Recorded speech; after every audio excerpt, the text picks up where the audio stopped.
rekan-rekan mahasiswa, pada kesempatan kali ini saya akan menjelaskan mengenai pelayanan farmasi dalam rekam medis terintegrasi dengan pendekatan SOAP. Berdasarkan Permenkes Republik Indonesia Nomor 24 Tahun 2022 tentang rekam medis merupakan dokumen yang memuat data identitas pasien, pemeriksaan, pengobatan, tindakan, dan pelayanan yang diberikan kepada pasien selama memperoleh pelayanan kesehatan. Nah, fungsi dari rekam medis sendiri sebagai sumber informasi klinis pasien, sarana komunikasi antar tenaga kesehatan, dokumen hukum pelayanan kesehatan, dan evaluasi mutu pelayanan. Nah, sementara catatan perkembangan pasien terintegrasi atau CPPT merupakan catatan perkembangan kondisi pasien yang ditulis secara terintegrasi oleh profesional pemberi asuhan atau PPA seperti dokter, perawat, apoteker, dan tenaga kesehatan lainnya dalam satu rekam medis. Nah, tujuan dari CPPT ini adalah untuk mendokumentasikan perkembangan kondisi pasien, memudahkan komunikasi antar tenaga kesehatan, meningkatkan koordinasi pelayanan, dan mengurangi kesalahan dalam terapi. Rekam medis saat ini telah mengalami transformasi dari sekedar kumpulan catatan menjadi catatan perkembangan pasien terintegrasi atau CPPT. Nah, di sini semua tenaga kesehatan, baik dokter, perawat, farmasis, ataupun ahli gizi, menulis progres pasien dari satu alur dengan kronologis yang sama. Nah, tujuannya untuk memastikan kesinambungan asuhan dan mencegah terjadinya duplikasi terapi dan meminimalisir resiko terjadinya kesalahan dalam terapi medis. Nah, dalam CPPT, farmasis berperan dalam mendokumentasikan yang pertama, evaluasi penggunaan obat, identifikasi drugs relation problem atau DRP, rekomendasi farmakoterapi, monitoring efektivitas dan keamanan obat, serta edukasi obat kepada pasien. SOAP merupakan metode pencatatan klinis yang sistematis untuk mendokumentasikan kondisi pasien. Yang pertama, subjektif. Nah, subjektif merupakan data yang diperoleh dari keluhan pasien ataupun keluarga pasien setelah dilakukan wawancara.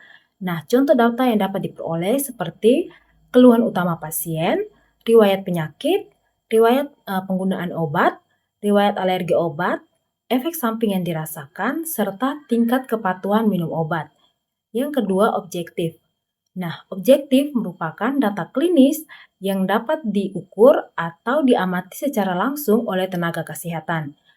Contohnya seperti tanda-tanda vital seperti tekanan darah, suhu, nadi, dan respirasi, hasil pemeriksaan laboratorium, serta data fisik misalnya seperti berat badan yang penting untuk perhitungan dosis.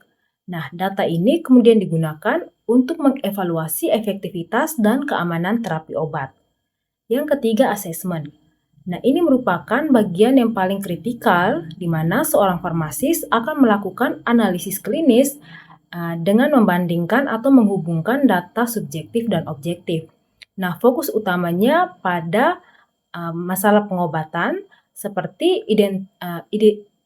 indikasi yang tidak ditangani, obat tanpa indikasi, pilihan obat yang kurang tepat, dosis yang terlalu tinggi atau terlalu rendah, adanya interaksi obat, efek samping obat, serta ketidakpatuhan pasien. Nah, yang terakhir adalah plan, di mana plan adalah rencana atau tindakan atau intervensi terapi yang berdasarkan pada hasil asesmen. Nah, plan yang dapat diberikan meliputi rekomendasi perubahan terapi obat, penghentian atau penambahan obat. Yang ketiga, rencana monitoring efektivitas dan toksisitas dari obat, dan edukasi pasien tentang penanganan atau penggunaan obat. Nah, rekam medis sendiri memiliki kekuatan hukum karena merupakan bukti klinis tertulis pelayanan kesehatan.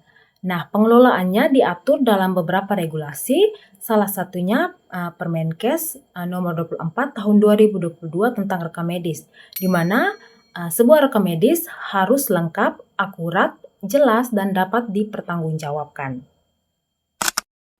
Dalam penulisan rekam medis harus memperhatikan kejujuran dalam pencatatan data, kerahasiaan pasien, keterbacaan catatan, dan ketepatan waktu pencatatan. Nah, jika terjadi kesalahan dalam penulisan, terdapat tata cara koreksi kesalahan penulisan. Yang pertama, kesalahan tidak boleh dihapus atau menggunakan tip X. Yang kedua, tulisan yang salah dicoret dengan satu garis sehingga masih dapat dibaca. Yang ketiga, tuliskan data yang benar di dekatnya. Dan yang terakhir, tambahkan paraf dan tanggal koreksi oleh petugas yang melakukan perbaikan.